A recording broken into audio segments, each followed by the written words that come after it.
it's Jamie at the Bead Gallery, and today I am going to be doing some jewelry for a customer. So I'm going to kind of show you what we do at the store.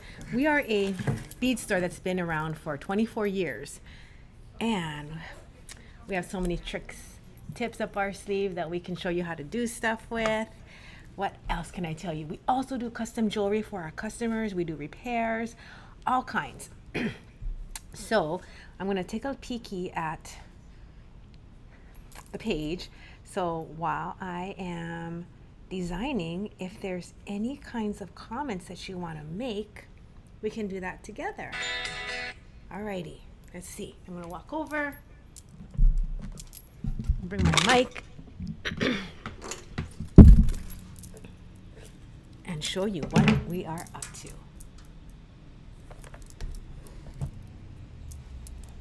Hello, Nancy. Hello, Sue. Okay, so this is what we got.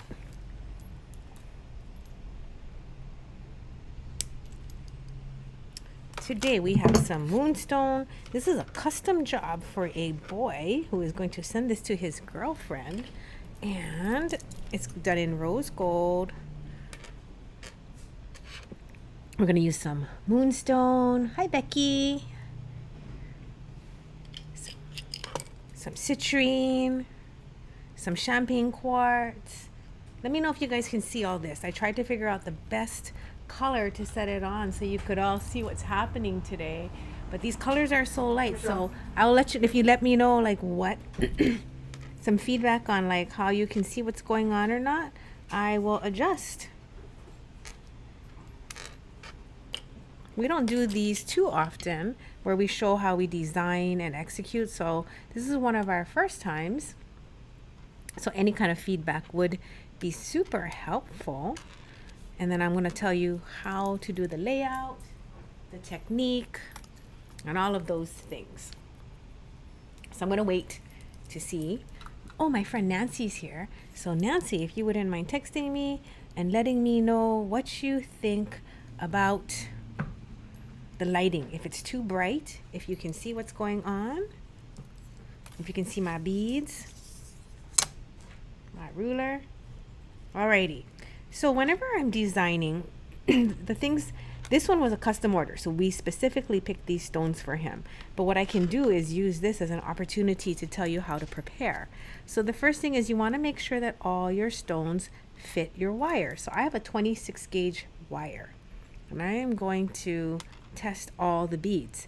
Now, especially with the faceted Indian cut beads, a lot of times it's hard to tell if the bead is going to fit, you know, on the same hole will fit the same wire, because even though it came off the same strands, it doesn't necessarily mean that they were drilled all the same. So you should test all your bead holes before you start. That is so key. If they don't fit, you can exchange it out and you can drill it out, which is what I had to do. One thing that I really love to do is make sure that the two stones are as similar as possible. So, okay, let me see if I can lighting. Okay, let me fix the lighting. Hold on. Hold on 1 second, everybody. All right. I'm going to wait here and you let me know if that is a little bit better. Thanks, Amanda. I just made it a little bit more intense, the color. I'll wait to see if you guys can see that, and I'll keep telling you about the tips. So what up through now, I was just telling you that you want to check your bead hole sizes, and you want to try and get your stones the same. So if you're working with a strand, the best thing to do to sort is to pour them out. Okay. 1 minute. See if let me just zoom in a bit while we talk about color sorting and size sorting, and do it by shape, size, or color. So you can see there's some small ones, there's some big ones.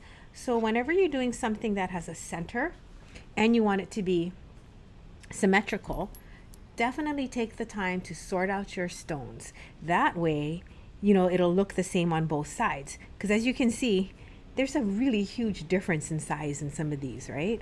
So if you have the opportunity to sort, please do. A lot of times when we make kits though, me, the staff, all of us, we size match everything before we send it out, and we try to test the holes too. That way, whatever you're going to get, we know will work. After 24 years in the business, we know that the most frustrating thing is when you cannot finish your project because you can't get your wire in the bead. So we're going to basic wire wrap this. This is a custom request to a 17-inch necklace. So I really can't figure out how much chain I want to put on until I do the wrapping portion. So what I'm going to do is wrap this first, find the length, then I'll figure out how much wire I'm going to need or chain I'm going to need to finish. So I'm going to back up a bit and I'm going to start basic wire wrapping. If you have never basic wire wrapped before, I'll just walk it through a couple times while my hands are moving. I'm using a 26 gauge half hard wire and move the ruler. I'm going to hope that you guys can see clearly what is happening. We do have this on our YouTube. So if you want to do this on your own, let me get a Sharpie. Because if you want to make your loops all the same size, the best thing to do is test your hole by putting your tool in. Then you can make a mark on the tool.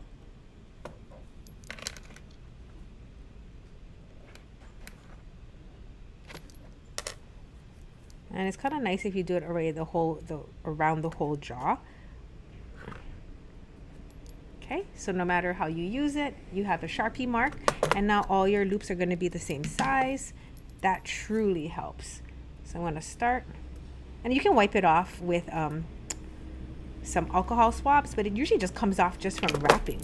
Okay, let me connect this, and I will walk you through the steps in just a second. Let me get started. Kind of warmed up into what I'm doing here. We have this pickup today, so I don't want to wait too long and mess around.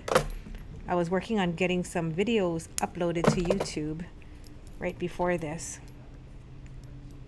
If you guys have any questions about any of the stones or why we picked certain wires, now is a good time to ask. I'm using Lindstrom pliers, and again, this technique is called basic wire wrap, which you can learn on our YouTube channel. So I normally don't work on such a slippery surface. I usually work on a bead mat, but I wanted you guys to be able to see what I was doing, and my bead mat happens to be yellow, which is almost the same color as some of the beads in terms of tone, so they were hiding. So I went on the slippery surface, but in general, I don't recommend beading on such a slippery surface. Okay, so now I'm going to walk you through the basic wire wrap. I'm going to make my, 1 second please.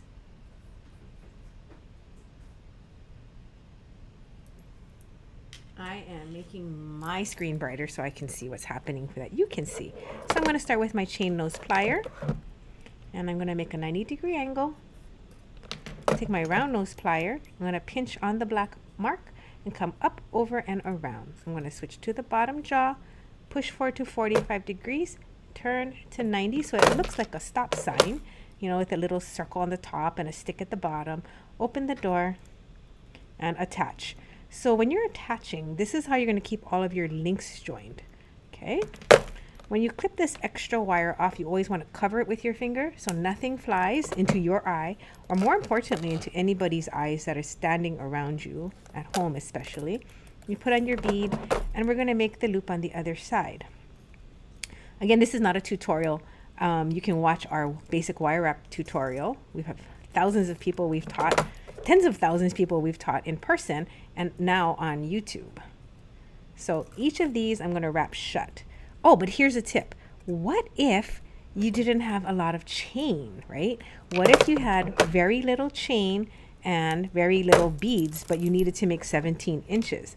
Then what you could do is put links in between. So instead of wrapping directly onto the next bead, you can put a piece of chain or a link or a jump ring or anything that you have, and that would give you some added length in the front in case you don't have enough chain for the back.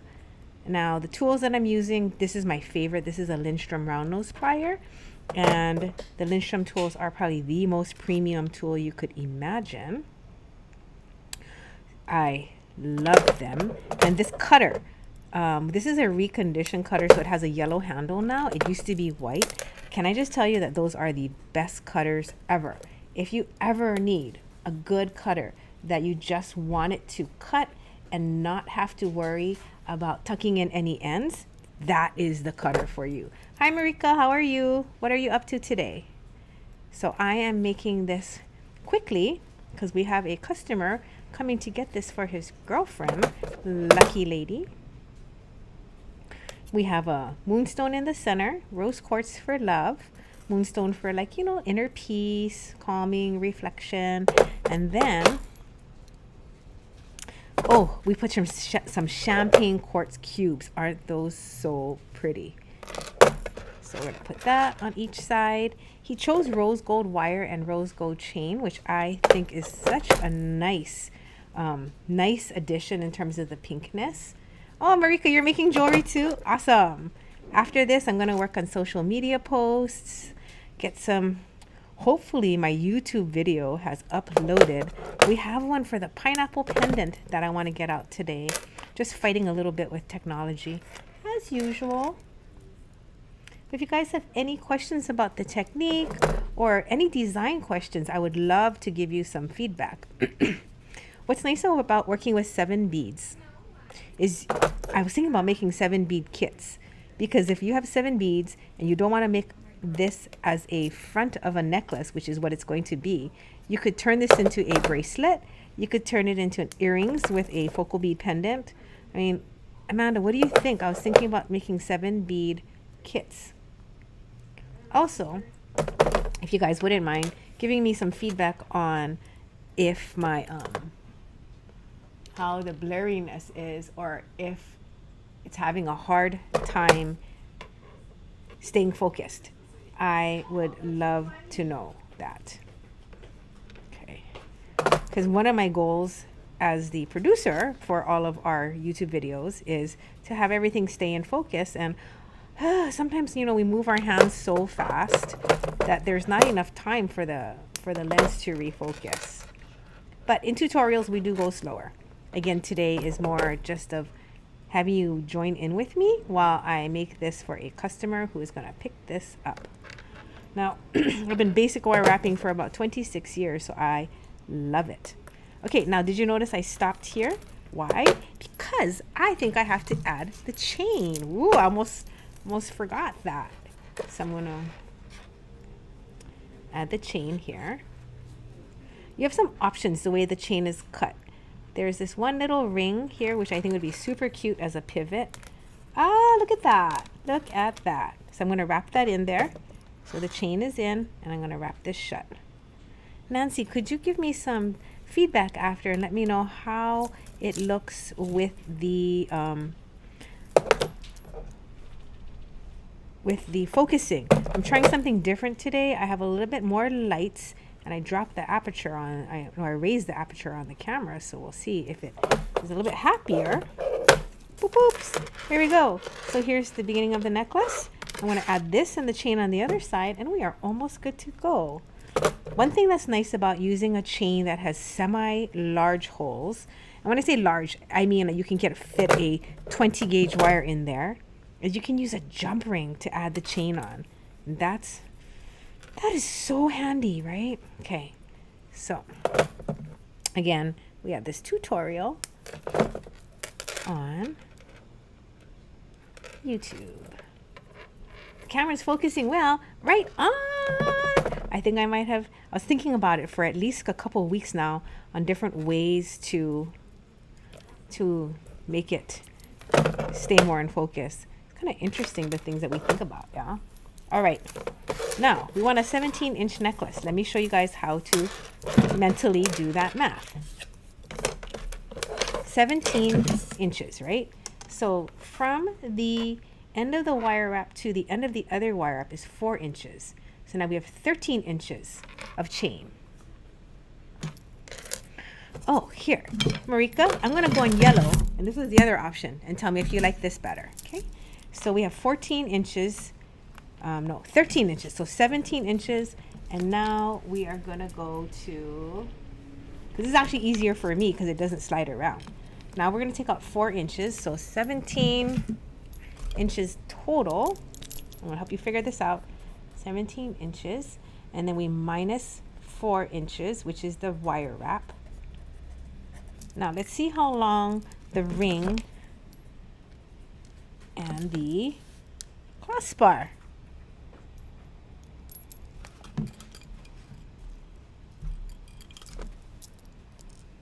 Sometimes I connect it also so that, okay, so that is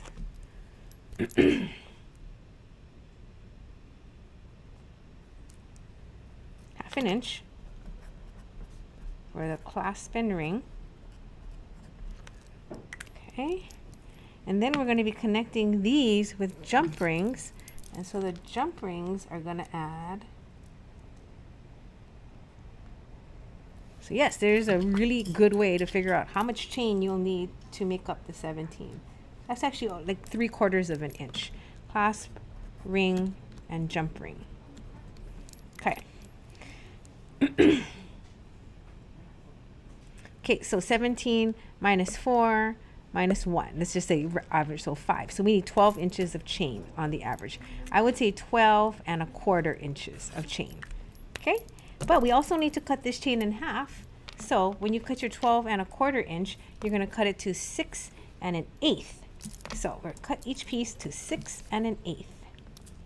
Okay, how is that? Everybody kind of sticking with me on the math?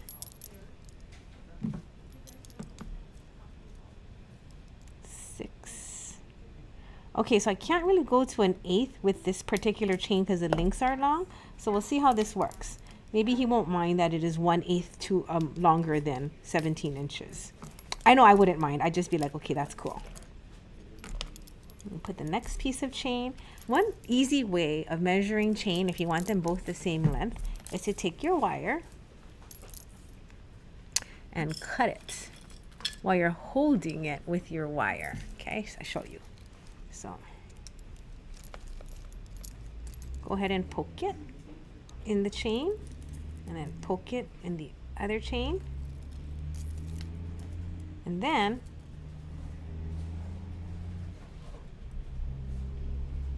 I just kind of, like if you're going to cut bangs, you go up to where you want to cut it. And when you cut through chain, don't cut through just half the link. Cut through both links because then it makes it easier. So boom, there's a little chain cutting tip for you. Unless the chain's super thick and your cutters are really good, don't, you want to cut through both sides of the link at once because that prevents you from pulling it and stretching the chain and sometimes even breaking another additional link that you didn't mean to. Alrighty, let's continue. So we're going to add the chain onto the end of the wire. Boop. Take your flat nose pliers, hold your loop, and wrap. And I really, really, really recommend that everybody, pick up jewelry making as a hobby. It's changed my life because it's one thing that I feel you can do no matter what. You can travel with it. You can make gifts. It's a nice way to show off like how you like to adorn and express yourself. I really love when you can use colors and different textures. Okay, here we go. So now we're going to add the chain. So this is a 20 gauge jump ring. I never use anything skinnier than a 20 gauge jump ring. Hello, Nancy Robertson.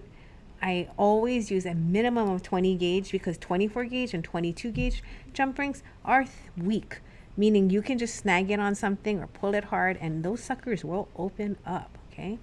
So if this had a pendant, for example, if this was the face-up pendant, you'd want to make sure that you made the clasp on the right-hand side or the left-hand side, depending if the wearer is a righty or a lefty, right? So this one doesn't have a front or a back, so it really doesn't matter. But keep that in mind if you do add a charm or something here, that you want to put the clasp on the correct side. Because there is a correct side. I am a straight up righty, and when I get a piece of jewelry where the clasp is on the left-hand side, ooh, Oh, I cannot get it on. Now the other option besides using jump rings is we can wire wrap this onto the clasp.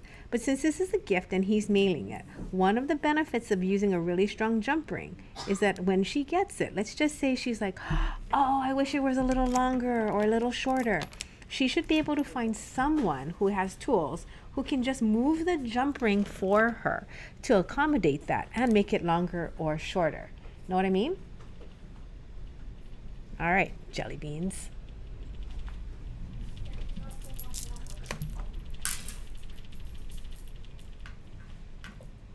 So here is the finished project. This is a basic wire wrap necklace with 7 gemstones attached to a chain using basic wire wrap, basic skills of opening and closing jump rings, and that is it. I did have a secret weapon today. It's called the mag eyes because I can't really see my loops being super perfect. So if you don't have one of these, I highly recommend it. I'm going to be 50 in like 2 weeks, and I would say that this is my secret weapon. Okay, so this is the end product. I will take a picture of it so you can see. I'll post it on our Facebook page. And as always, if you have any questions, let me know. I'm going to run over and see if there's any to answer. My mic, here it is. So if you guys have any questions, let me know. This is the end result, which is a basic wire wrap necklace on chain. We have the basic wire wrap tutorial on our YouTube channel. So if you ever want to find something, and we have 200 plus videos on our YouTube channel, all you have to do is type in the search what word you're looking for, because we try to, make it match up. And at the very least, you can always text us, or you can message us, or you can email us. Let me show you that, because we're happy to help answer any of your questions. That would be our email. This would be the text. Just making sure you can see that. And if you have any requests of things you want to see us make, let me know. I think we might do another live soon because I have another bracelet I need to do. So I'll sign off for now, and I'll see you guys later. Aloha!